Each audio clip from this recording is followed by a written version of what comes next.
السلام علیکم ورحمۃ اللہ تعالی وبرکاتہ۔ نحمده ونصلي ونسلم على رسوله الكريم اما بعد فاعوذ باللہ من الشیطان الرجیم بسم اللہ الرحمن الرحیم ان اللہ وملائکتہ یصلون علی النبی یا ایہا الذین آمنوا صلوا علیہ وسلموا تسلیما اللہم صل علی سیدنا مولانا محمد معدن الجود والکرم وآلہ الکرام وابنہ الکریم وبارک وسلم صلاۃ وسلاما علیک یا رسول اللہ صلی اللہ تعالی علیہ وسلم۔ سورہ بقرہ آیت نمبر 245 کی تفسیر جاری ہے۔ آیت کریمہ کا ترجمہ پھر سے ایک بار سماعت کر لیں، اس کے بعد جو آگے کا حصہ آیت کریمہ کا رہ گیا تھا، اس کی تفسیر رہ گئی تھی، اس کو انشاءاللہ شامل کریں گے۔ اللہ تبارک و تعالی فرماتا ہے من ذا الذی یقرض اللہ قرضا حسنا فیضاعفہ لہ اضعافا کثیرہ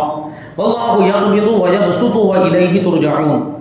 ہے کوئی جو اللہ کو اچھا قرض دے، یعنی اللہ کی راہ میں اپنا مال خرچ کرے،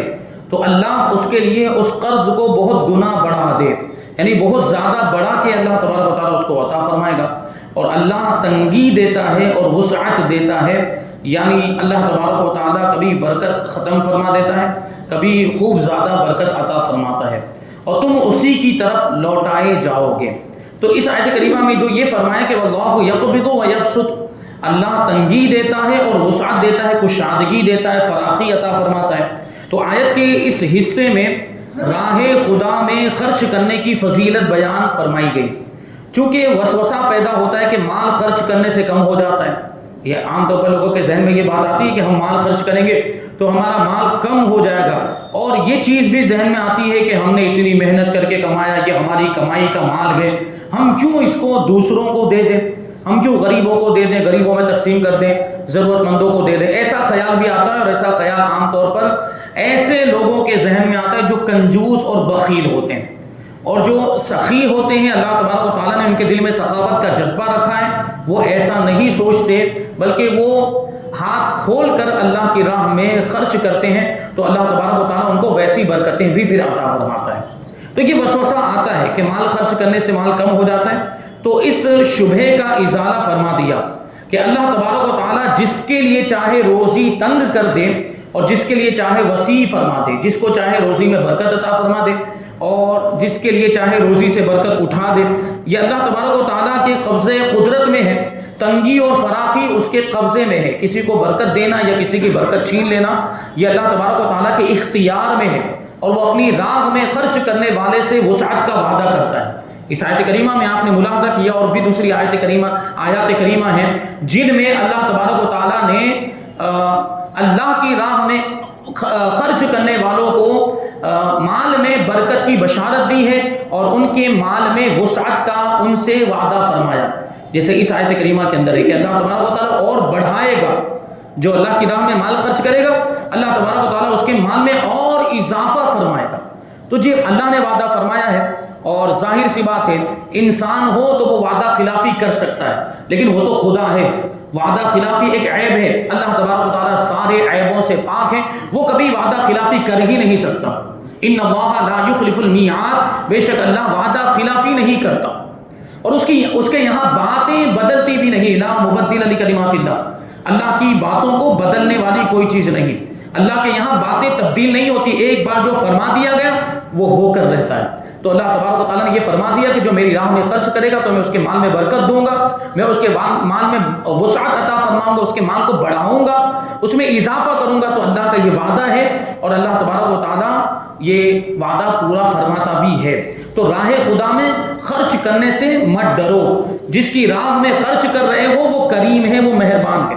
اور اس کے خزانے بھرے ہوئے ہیں، اس کے خزانوں میں کسی چیز کی کمی نہیں۔ ہمارے آپ کے خزانوں کی لمٹ ہوتی ہے، ہمارے آپ کے مال کی لمٹ ہوتی ہے، کروڑ پتی یا ارب پتی ہی کیوں نہ ہو جائے اس کی بھی ایک لمٹ ہوگی، کہیں نہ کہیں جا کر تو اس کا مال ختم ہوتا ہے، اس کی مال کی انتہا ہوتی ہے، لیکن پروردگار کے خزانوں کی کوئی لمٹ نہیں ہے۔ ایسے اللہ تبارک و تعالیٰ کے خزانے،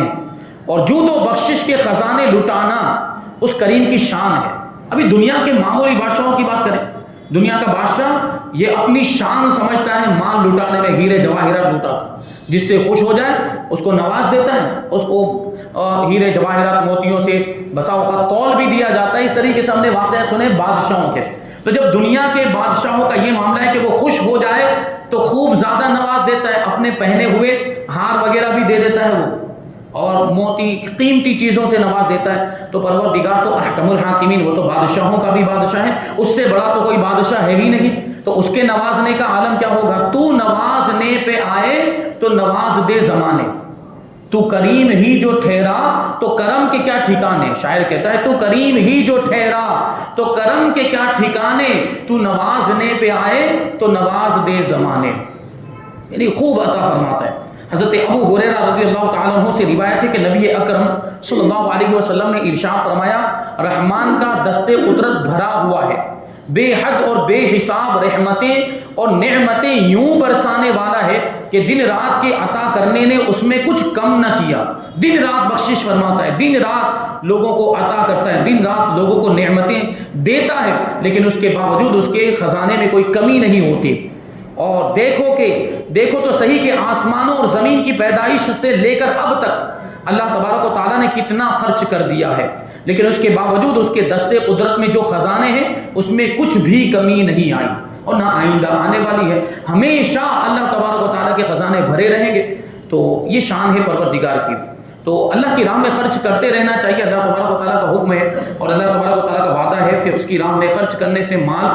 گھٹتا نہیں بلکہ بڑھتا ہے۔ یہ آپ خود بھی تجربہ کر کے دیکھ سکتے ہیں۔ ابھی اس سے پہلے والے درس کے اندر یہ بیان کیا کہ دنیا کے اندر جتنے مالدار لوگ ہیں اور دن بدن جو ترقی کرتے جا رہے ہیں، تو ان کی زندگی کو آپ دیکھیں، ان کے معمولات کو دیکھیں تو آپ کو پتا چلے گا کہ وہ خوب زیادہ عطیات کرتے ہیں، خوب زیادہ لوگوں کی مدد کرتے ہیں۔ اور یہ صرف مسلمانوں کی بات نہیں، کافروں کے ساتھ بھی یہ معاملہ ہے۔ یعنی سوچیں آپ کہ کافروں کو بھی جب اللہ تبارک و تعالیٰ دے رہا ہے، وہ جب خرچ کرتے ہیں، وہ جب غریبوں کی مدد کرتے ہیں، وہ جو چیریٹی کرتے ہیں، اس طرح کے عطیات وغیرہ، تو ان کے مال میں اضافہ ہو رہا ہے، ان کے مال میں برکت ہو رہی ہے، بڑھوتری ہو رہی ہے۔ تو ہم تو مومن ہیں، ہم تو اللہ کے ماننے والے ایمان والے ہیں، ہم اللہ کی راہ میں مال خرچ کریں گے تو سوچو کتنی برکت ہوگی۔ تو ایک تو وہ مال خرچ کرنے کی برکت، دوسری ایمان کی برکت ہوگی یقیناً۔ تو اس بات کو ذہن میں رکھیں۔ آگے 246 نمبر کی آیت کریمہ میں اللہ تبارک و تعالیٰ ارشاد فرماتا ہے، الم تر الی الملأ من بنی اسرائیل من بعد موسیٰ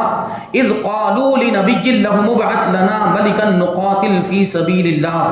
قال هل عسیتم ان كتب علیکم القتال الا تقاتلوا قالوا وما لنا الا نقاتل فی سبیل اللہ وقد اخرجنا من دیارنا وابنائنا فلما كتب عليهم القتال تولوا الا قليلا منهم والله عليم بالظالمين۔ اے حبیب، کیا تم نے بنی اسرائیل کے ایک گروہ کو نہ دیکھا جو موسیٰ کے بعد ہوا، یعنی حضرت موسیٰ علیہ السلام کے ظاہری طور پر دنیا سے پردہ فرمانے کے بعد یہ بنی اسرائیل کا گروہ دنیا میں موجود تھا اس وقت، جب انہوں نے اپنے ایک نبی سے کہا کہ ہمارے لیے ایک بادشاہ مقرر کر دیں تاکہ ہم اللہ کی راہ میں لڑیں۔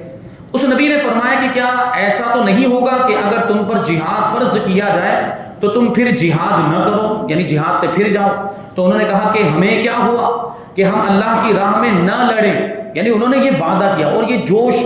ظاہر کیا تھا انہوں نے، نہیں آپ بادشاہ مقرر کر دیں، ہم اس بادشاہ کے ساتھ مل کر اللہ کی راہ میں جہاد کریں گے، اور ہمیں کیا ہو گیا کہ ہم کیوں نہیں لڑیں گے، ہم ضرور لڑیں گے، حالانکہ ہمیں ہمارے وطن اور ہماری اولاد سے نکال دیا گیا، یعنی ہمارے ساتھ ایسا ظلم و ستم ہوا ہے تو ہم اللہ کی راہ میں دشمنوں سے ضرور لڑیں گے، یہ انہوں نے وعدہ کیا تھا۔ پھر جب ان پر جہاد فرض کیا گیا تو ان میں سے تھوڑے سے لوگوں کے علاوہ بقیہ نے منہ پھیر لیا، اور اللہ ظالموں کو خوب جانتا ہے، یعنی جہاد کرنے سے ان لوگوں نے انکار کر دیا۔ صرف گنتی کے چند لوگ تھے جو اس بادشاہ کے ساتھ جنگ کرنے کے لیے آئے تھے، باقی لوگ منہ پھیر کے گھروں میں بیٹھے رہ گئے تھے۔ یہاں یہ جو بات بتائی کہ بنی اسرائیل کے ایک گروہ نے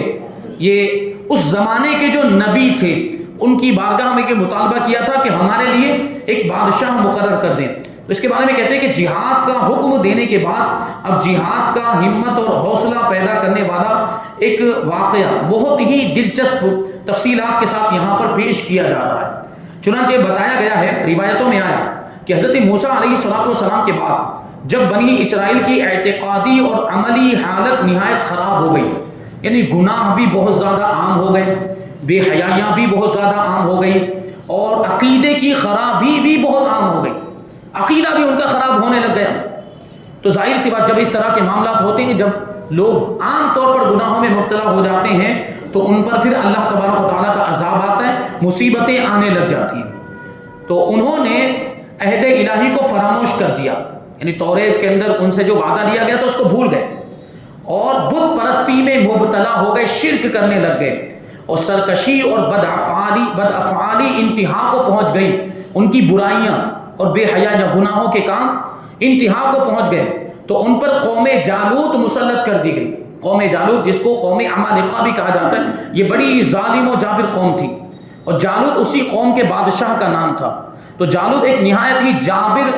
ظلم کرنے والا بادشاہ تھا۔ تو یہ بادشاہ ان پر مسلط کر دیا گیا ان کے گناہوں کی وجہ سے، ان کی بے حیائی بد کرداری کی وجہ سے اور ان کی اعتقاد کی خرابی کی وجہ سے ظالم بادشاہ ان پر مقرر کر دیا گیا۔ ابھی آگے بیان کریں گے، یہ ظالم بادشاہ مقرر کیا گیا، یہ ان کے ساتھ ہوا ان کی بدعمالیوں کی وجہ سے۔ تو ہم بھی تو اپنے آپ پر غور کریں، ہم پر بھی تو ظالم بادشاہ مقرر کر دیے گئے، تو یہ بھی ہماری بدعمالیوں کا نتیجہ ہے جو ظالم بادشاہ ہم پر مسلط کر دیا گیا ہے۔ تو اس کی قوم یعنی جالوت کی قوم کے لوگ مصر اور فلسطین کے درمیان بحر روم کے ساحل پر رہتے تھے۔ انہوں نے بنی اسرائیل کے شہر چھین لیے اور شہروں پر قبضہ کر لیا، اور ان کے لوگ گرفتار کر لیے، بنی اسرائیل کو گرفتار کیا اور ان پر طرح طرح کی سختیاں کی، طرح طرح کا ظلم کیا۔ اس زمانے میں بنی اسرائیل میں کوئی نبی موجود نہیں تھے۔ حضرت موسیٰ علیہ السلام کے بعد کا زمانہ ہے، وہ کئی سالوں کے بعد کا زمانہ۔ خاندان نبوت میں صرف ایک بی بی باقی رہ گئی تھی جو حاملہ تھی، ان کے یہاں بیٹے کی ولادت ہوئی جن کا نام شمویل رکھا گیا۔ جب وہ بڑے ہوئے تو انہیں توریت کا علم حاصل کرنے کے لیے بیت المقدس میں ایک بزرگ عالم دین کے سپرد کیا گیا۔ اس زمانے میں بیت المقدس اور ابھی بھی بڑی مقدس جگہ ہے، ہمارے لیے بھی وہ قابل احترام ہے اور ہمارے لیے بھی وہ مقدس ہے۔ بیت المقدس کو بیت المقدس کہا بھی جاتا ہے کہ وہ تقدس والی جگہ ہے، وہ پاکیزہ جگہ ہے، اس کا ادب و احترام ہم پر لازم اور ضروری ہے۔ انبیاء کرام، بہت سارے انبیاء کرام کو بیت المقدس سے نسبت حاصل، ہمارے نبی کو بھی بیت المقدس سے نسبت حاصل ہے کہ ہمارا وہ قبلہ اول ہے۔ تو ایک بزرگ عالم دین، وہاں اکثر اس طریقے سے پہلے پرانے زمانے میں یہ بڑے بڑے علماء یہ اس وقت وہاں رہا کرتے تھے، وہ علماء کا مرکز تھا، علم کا مرکز تھا۔ تو حضرت شمویل علیہ السلام کو توریت کا علم حاصل کرنے کے لیے فلسطین بیت المقدس بھیجا گیا ایک عالم دین کے پاس۔ وہ آپ علیہ السلام کے ساتھ بڑی شفقت کرتے، یعنی وہ عالم حضرت شمویل کے ساتھ بڑی مہربانی کا معاملہ کرتے اور آپ کو اپنا بیٹا کہتے تھے۔ جب حضرت شمویل علیہ السلام بلوغت کی عمر کو پہنچے، یعنی جب بالغ ہو گئے، تو ایک رات آپ کو اس عالم کے قریب آرام فرما رہے تھے، یعنی کمرے الگ الگ ہوں گے، یہاں سو رہے تھے، وہ عالم صاحب قریب ہی میں کہیں آرام کر رہے تھے کہ حضرت جبرائیل علیہ السلام نے اسی عالم کی آواز میں یا شمویل کہہ کر پکارا۔ حضرت جبرائیل علیہ السلام کو اللہ تبارک و تعالیٰ نے یہ طاقت دی ہے کہ جس کی چاہے شکل اختیار کر لیں اور جس کی چاہے آواز نکالیں۔ تو اسی عالم کی آواز میں حضرت جبرائیل نے حضرت شمویل کو یا شمویل کہہ کر پکارا۔ اب ان کی آواز تھی تو یہ تو یہی سمجھے گا نا کہ وہ عالم صاحب مجھے پکار رہے ہیں۔ تو آپ عالم کے پاس چلے گئے حضرت شمویل علیہ السلام اور فرمایا کہ کیا آپ نے مجھے پکارا ہے؟ تو عالم صاحب نے اس خیال سے کہ انکار کرنے سے کہیں آپ ڈر نہ جائیں، اس لیے یہ کہہ دیا کہ بیٹا تم سو جاؤ۔ پھر دوبارہ حضرت جبرائیل علیہ السلام نے اسی طرح پکارا اور حضرت شمویل علیہ السلام پھر سے عالم صاحب کے پاس چلے گئے۔ عالم صاحب نے کہا بیٹا اگر میں تمہیں پھر پکاروں تو تم جواب نہ دینا۔ چنانچہ تیسری مرتبہ میں حضرت جبرائیل علیہ السلام ظاہر ہو گئے، یعنی اب کی مرتبہ پکارا نہیں بلکہ خود سامنے آ گئے اور انہوں نے بشارت دی، خوشخبری دی کہ اللہ تبارک و تعالیٰ نے آپ کو نبوت کا منصب عطا فرمایا، آپ کو نبوت کا مرتبہ عطا فرمایا حضرت شمویل علیہ السلام، لہٰذا آپ اپنی قوم کی طرف جائیے اور اپنے رب کے احکام ان تک پہنچائیے۔ جب حضرت شمویل علیہ السلام قوم کی طرف تشریف لائے تو انہوں نے آپ علیہ السلام کو نبی ماننے سے انکار کر دیا۔ قوم نے کہ بنی اسرائیل کی پرانی عادت تھی انبیاء کرام کو جھٹلانا، یہ تو جھٹلانا تو ابھی یعنی یوں ایسے دیکھے تو جھٹلانا بھی کفر ہے، نبی کو جھٹلانا بھی کفر ہے، لیکن یوں ایک دوسرے جرم کے مقابلے میں دیکھے تو یہ جرم چھوٹا معلوم ہوتا ہے، اور وہ جرم ہے انبیاء کرام کو قتل کر دینا۔ کئی انبیاء کرام کو انہوں نے قتل بھی کیا بنی اسرائیل کے لوگوں نے۔ تو اس کے مقابلے میں تو یہ جرم چھوٹا ہے، حالانکہ کفر ہونے میں دونوں برابر ہیں، نبی کو قتل کرنا بھی کفر ہے اور نبی کو جھٹلانا بھی کفر ہے۔ تو انہوں نے حضرت شمویل علیہ السلام کی نبوت کا انکار کر دیا، آپ کو جھٹلایا اور کہا کہ آپ علیہ السلام اتنی جلدی کیسے نبی بن گئے؟ اچھا اگر آپ نبی ہیں تو پھر ہمارے لیے ایک بادشاہ مقرر کر دیں۔ ان لوگوں نے مطالبہ کیا تھا کہ ہمارے لیے ایک بادشاہ مقرر کر دیں تاکہ اس کی رہنمائی میں، اس کی قیادت میں، اس کی سرکردگی میں ہم یہ جو جالوت بادشاہ ہے اس سے مقابلہ کر سکیں، اور یہ جو ظالم قوم ہم پر مسلط کی گئی ہم ان کے ساتھ جہاد کریں۔ یہ ان لوگوں نے مطلب سامنے سے ہی یہ بات ظاہر کی تھی۔ تو اس واقعے سے یہ بھی معلوم ہوا کہ جب قوم کی اعتقادی اور عملی حالت خراب ہو جاتی ہے تو ان پر ظالم و جابر قوموں کو مسلط کر دیا جاتا ہے۔ اس آیت کو سامنے رکھ کر پوری دنیا کے مسلم ممالک کی اعتقادی اور عملی حالت کو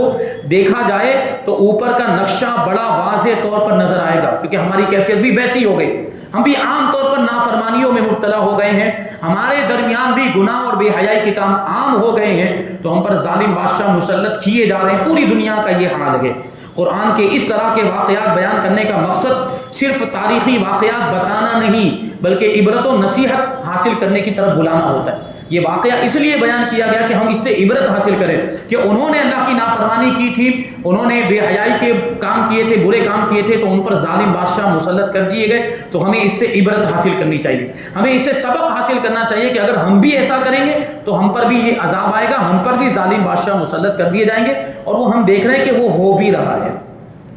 یہاں جو ان لوگوں نے یہ کہا تھا کہ ہمارے لیے بادشاہ مقرر کر دیجئے، اس کے بارے میں فرماتے ہیں کہ جب بنی اسرائیل نے حضرت شمویل علیہ السلام سے کہا کہ آپ ہمارے لیے ایک بادشاہ مقرر کر دیجئے تاکہ ہم راہ خدا میں اس بادشاہ کے ساتھ جہاد کریں، تو حضرت شمویل علیہ السلام نے فرمایا کہ ایسا نہ ہو کہ تم پر بادشاہ مقرر کیا جائے تو تم جہاد کرنے سے انکار کر دو اور منہ پھیرو۔ اس پر قوم نے جذبات میں آ کر کہا کہ یہ کیسے ہو سکتا ہے کہ ہم جہاد سے منہ پھیریں، جبکہ قوم جالوت نے ہماری قوم کے لوگوں کو ان کے وطن سے نکال دیا ہے، ان کی اولاد کو قتل کیا ہے اور ان کی نسلوں کو تباہ و برباد کر دیا ہے، یعنی انہوں نے ہم پر اتنا زیادہ ظلم و ستم کیا ہے تو ہم تو ان سے بدلہ لیں گے، تو جہاد تو کریں گے ہی، ہم کیوں نہیں کریں گے جہاد؟ یہ سن کر حضرت شمویل علیہ السلام نے بارگاہ الہی میں دعا کی اور اللہ تبارک و تعالیٰ نے ان کی درخواست قبول فرماتے ہوئے ان کے لیے ایک بادشاہ مقرر کر دیا اور انہیں جہاد کا حکم دیا کہ وہ بادشاہ کے ساتھ مل کر دشمنوں کا مقابلہ کریں اور جہاد کریں۔ لیکن بعد میں وہی ہوا جس کا اندیشہ اللہ کے نبی حضرت شمویل علیہ السلام نے پہلے ہی ظاہر فرما دیا تھا کہ کہیں ایسا تو نہیں ہوگا کہ اللہ کا حکم آ جائے اور پھر تم اس حکم سے پھر جاؤ۔ تو ان لوگوں نے ایسا ہی کیا، یعنی بنی اسرائیل کی ایک بہت معمولی تعداد، یعنی اہل بدر کے برابر صرف 313 افراد ہی جہاد کے لیے تیار ہوئے اور باقی سب نے منہ پھیر لیا، یعنی باقی سب نے جہاد کرنے سے انکار کر دیا۔ تو یہ اتنی بد عہد قوم تھی اور یہ اتنی وعدہ خلافی کرنے والی اور انبیاء کرام کی ناقدری کرنے والی قوم تھی بنی اسرائیل۔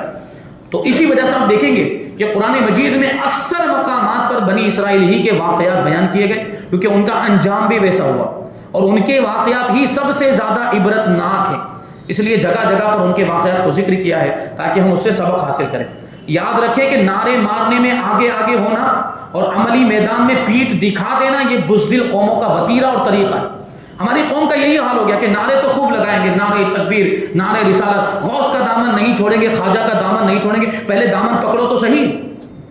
غوث کا دامن اور خواجہ کا دامن پہلے پکڑو تو صحیح۔ صرف نعرہ لگانے سے کیا ہوتا ہے؟ اور یہاں جو دامن تھامنا اور دامن پکڑنا جو کہا جاتا ہے اس کا کیا مطلب؟ کیا یہاں پر کوئی کرتا ہے یا حقیقت میں کوئی دامن ہے جس کو پکڑا جائے یا جس کو پکڑنے کا یہاں پر نعرہ لگایا جا رہا ہے؟ یہاں کوئی حقیقی دامن نہیں ہے، یہاں حقیقی کوئی لباس نہیں، کوئی کرتا نہیں ہے، تو پھر غوث کا دامن پکڑنے اور خواجہ کا دامن پکڑنے کا مطلب کیا ہوا؟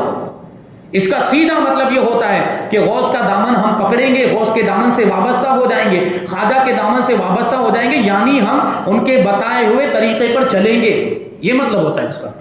ہم ان کے نقش قدم پر چلیں گے، ان کی تعلیمات پر عمل کریں گے، یہ دامن تھامنے کا مطلب یہ ہوتا ہے۔ بس صرف نعرے لگ رہے ہیں، غوث کا دامن نہیں چھوڑیں گے، خواجہ کا دامن نہیں چھوڑیں گے، عمل کچھ بھی نہیں ہے۔ اور انہی لوگوں کو یہ جو غوث کا نعرہ لگا رہے ہیں، خواجہ کا نعرہ، ان کو کہا جائے کہ نماز پڑھنے کے لیے آؤ تو پھر وہ ساری محبت پتہ نہیں کہاں چلی جاتی ہے۔ یہی غوث پاک ہیں جنہوں نے 40 سال تک عشاء کے وضو سے فجر کی نماز پڑھی ہے، اور تم کو 5 وقت کی نماز کے لیے بلایا جاتا ہے تو تم نہیں آتے۔ تو بتاؤ تم غوث کی محبت میں سچے ہو یا جھوٹے ہو؟ تمہارا دعویٰ جھوٹا ہے نا۔ اگر تم غوث کی محبت میں سچے ہوتے تو ان کی پیروی کرتے، چلو 40 سال تک عشاء کے وضو سے فجر کی نماز نہ بھی پڑھتے، کم سے کم 5 وقت کی نمازوں کی تو پابندی کرتے۔